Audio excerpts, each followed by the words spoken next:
Hey guys, welcome to Lorley's Plastic Kitchen. I'm Lorley, so come on in.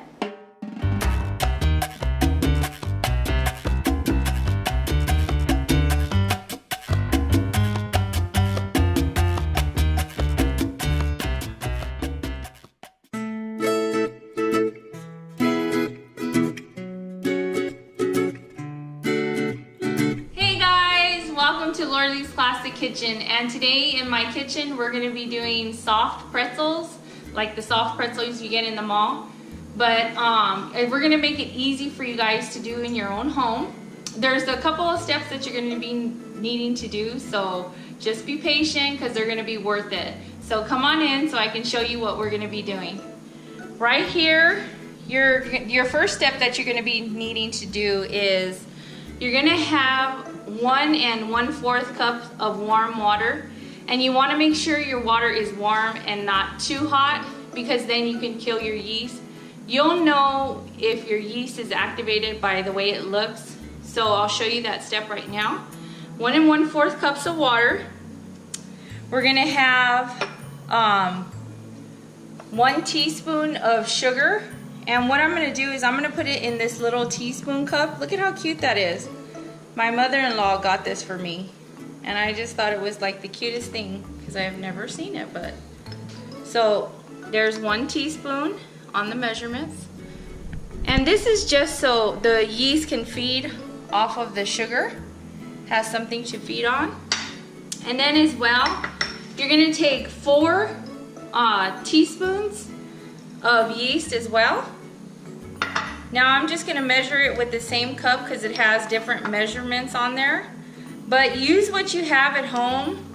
Don't make things too complicated for yourself, because every day is complicated enough.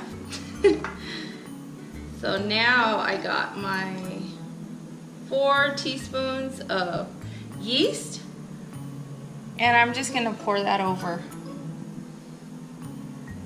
Now I'm going to give this a quick mix. That way it can start activating, and we'll just wait. You're gonna wanna wait about 5 minutes till the yeast is activated. That way you can know it's good enough to use for your pretzels or any type of bread. Whenever you do any type of bread, you're gonna wanna make sure this step is activated and right. But as you can see, it's already starting to feed off of that, and little bubbles are forming. So we'll just keep an eye on this for about 5 minutes, and then we'll come back when that 5 minutes is done.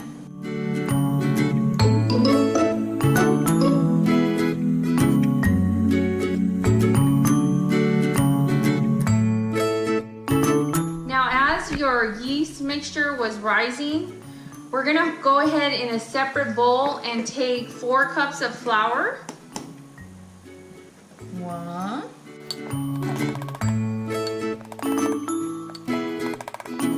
Now after you have your 4 cups of flour, you're going to want to take 1 1/2 teaspoons of salt. Now you're going to pour your salt mixture in there, as well as a 1/2 cup of sugar. So your 1/2 cup of sugar plus your 1 teaspoon of sugar, you can all dump it in the same bowl and then just measure it ahead of time.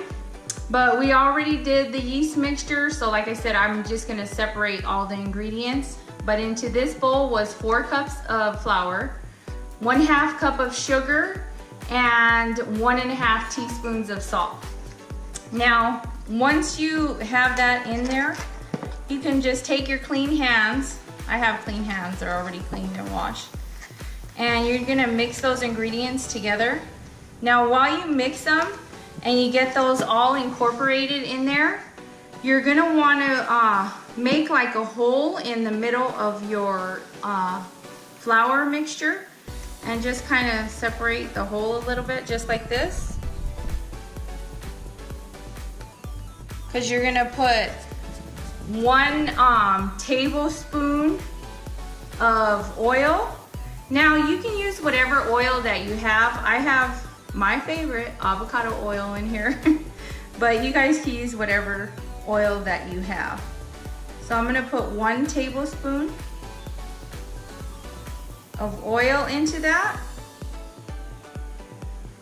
Just like that. I love this cup. It's like multi-mixture of that. And I'm gonna pour it in there. In that hole.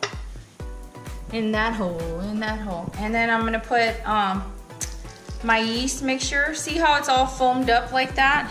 That's how you want your yeast mixture to look. And you're gonna get all of that goodness out of there.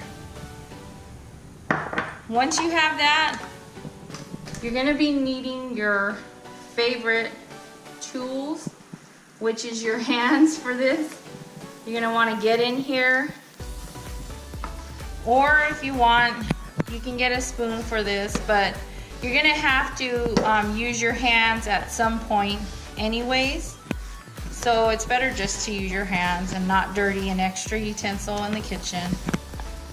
You're gonna get in here and you're gonna work it till you have all of your ingredients incorporated.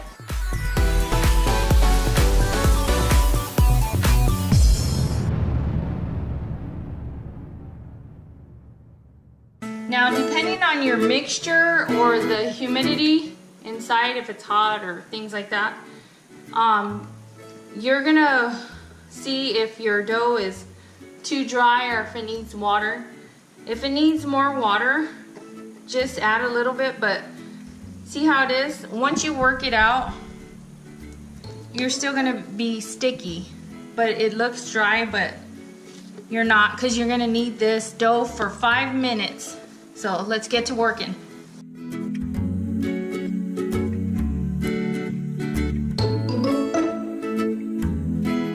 And when you need, all you do is just, you want to take your hand and push it and then pull. Push and pull. That's all kneading is. But you want to work the gluten out in there.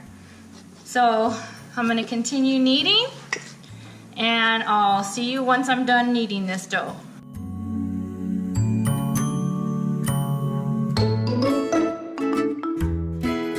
Alrighty, I kneaded the dough for 5 minutes, and see how at the beginning it kind of looked like drier, but it's not dry. It's like still moist and tacky, and that's how you want your dough.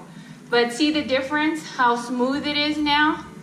And that's what you want out of your dough. You can give it a little slap if you want to, but sometimes I do that. But you're gonna wanna take your ball of dough and you're gonna put it back in your bowl that you used to make your batter of your dough, and just give it like a swipe. Like I said, why waste another bowl? Use the one that you have. And then when I put it in here, I'm gonna kind of like turn it with the oil that I put in here, so that way it doesn't get dry on top. Or you can put a little oil on your hand and just wipe it. And then once I do that, I'm gonna cover it to make sure no air gets in there. And you're gonna wanna let this sit and rise for about an hour. So we'll see you back when this is done. Now that it's been an hour that we've let this dough rise for, this is how you want your dough to look like. Now see, it's not like hard, but it's still moist. You don't have to flour your surface unless your dough is extra sticky, but with the measurements on my dough, it normally comes out this consistency all the time. So I never have to add any extra water or anything. But like I said, I don't know what climate you're living in. So you just have to adjust to your climate. Try the recipe out first and see how it goes for you. And when you feel tempted to add a little extra water, just knead it so you can make sure everything's incorporated first before you do anything.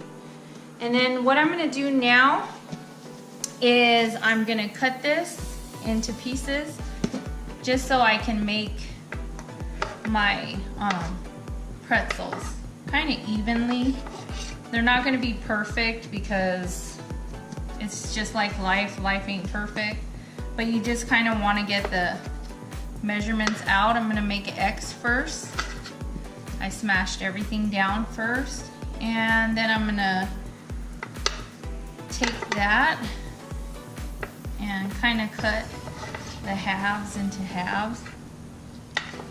The halves into halves, like pizza. And if you see bigger areas, you just kind of want to make them the same size.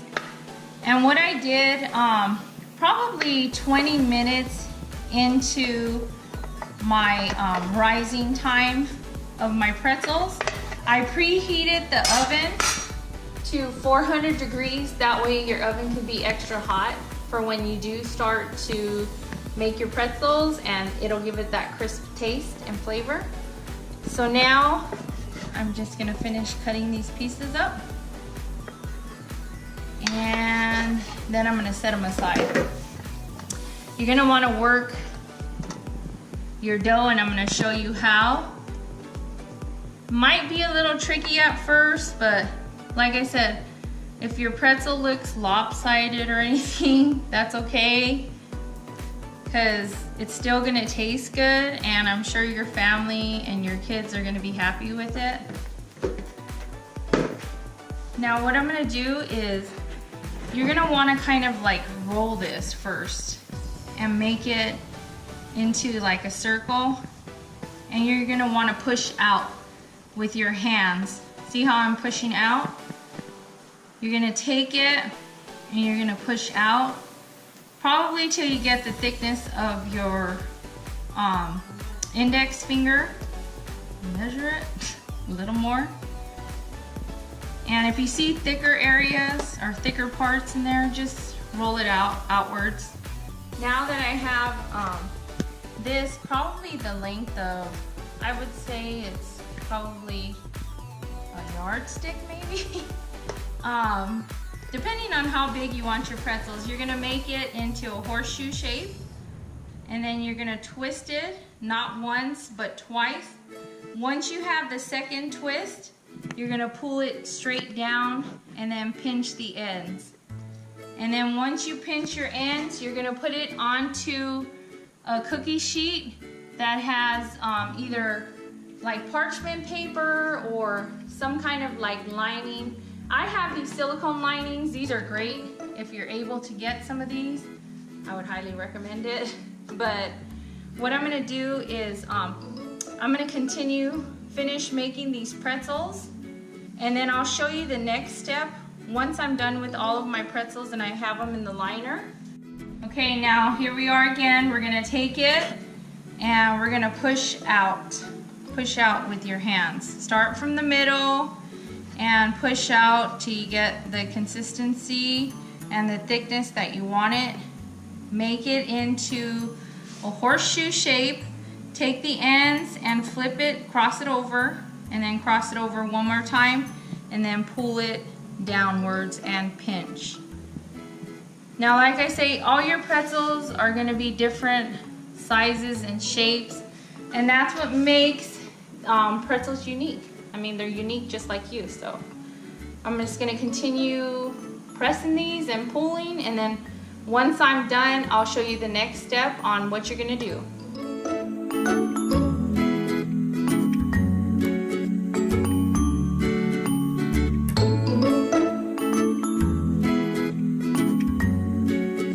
Okay, now that I finished making my pretzels, and they're all gonna look different. I have them here on the tray. This made about 12 pretzels, and they're getting prepared for when I make a bath for them. Now this step you can't skip.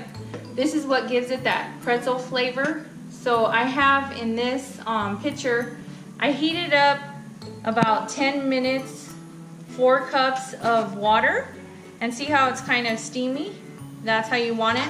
I'm gonna pour it into this bowl. Now, you can boil water over the stove and do it that way, but this is the way I've always done it. It's kind of like the easy way. So, so you don't have to boil it. But to that, I'm also gonna add a half a cup of baking soda. See how that fizzes like that? That's what you want. You want that fizzle. And just kind of give it a mix and a whisk in there. Plus you're getting a baking soda steam right here for your facial. Remember, you gotta have your daily facials.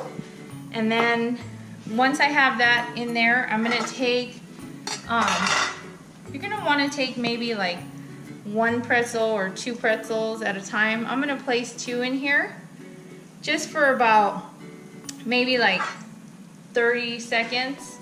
And I'm gonna put it in here for 30 seconds. Let's see. And then once you take it out, you're gonna wanna make sure all the water comes off of it. And then you're gonna put it on your sheet, just like that. Like I said, about 30 seconds. You don't gotta make it too long. And then I'm gonna finish doing the rest of these. Now you wanna do maybe like a couple at a time, because if you want salt on them, I have this coarse salt. They also sell, I think, like pretzel salt, but I'm not gonna salt all of them because I'm gonna show you what I'm gonna do to the other ones. But I'm gonna salt a couple of them because, you know, the hubby likes the salt and they like the taste of the salt on some of these. So I think maybe I'll do like 5 salted and then the rest unsalted. But again, you repeat the process. Just stick a couple in here for about 30 seconds into your baking soda bath. Let those little babies hang out for 30 seconds and then place them on your tray and do the same. If you don't want salt, don't put salt on them. But once I get these done, I'll show you what I'm gonna do when I'm popping them into the oven.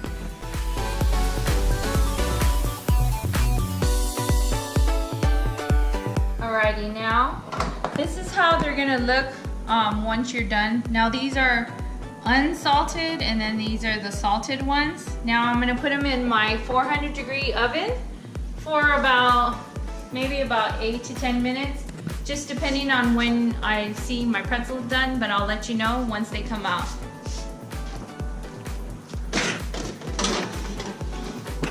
Bye, pretzels.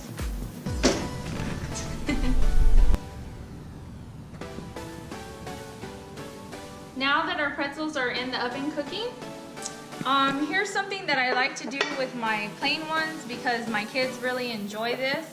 I'm gonna take about 2 tablespoons of melted butter. First I'm gonna melt this, and then in this plate I have sugar and cinnamon. Now I don't know if you've tasted those ones at the mall that have the cinnamon and sugar, but that's the way my kids like them. So anything, I guess, with the sugar on it. But I'm gonna go ahead and melt this, and then once those come out, I'll show you what I'm gonna do with them. Okay guys, we're excited. Here's a moment of truth. Oh yeah. Check these babies out. Let's see if I don't burn my hand. Look at that. 10 minutes in the oven. 10 minutes. And now, what I'd like to do when they come out of the oven, the melted butter that I was telling you about, you're gonna wanna take it on a brush and brush these babies. And just wait a couple minutes before you eat them because you don't wanna burn your mouth. I know it's tempting, but just have that little bit of patience there. And then I'm just gonna brush these just like that. Now what I'm gonna do to these ones, the plain ones that I told you, I'm gonna take them, brush them with that butter, make sure you get all the crevices. And then I like to, look at the bottom. See how perfect that is? I like to take it and dip them in that cinnamon and sugar mixture. If you want, you could butter the whole thing and get that. Look how pretty that is. Now today, I'm gonna finish brushing off all of these, but today you're in for a treat because my cameraman is gonna taste these. So he'll be back right now once I finish brushing all of these.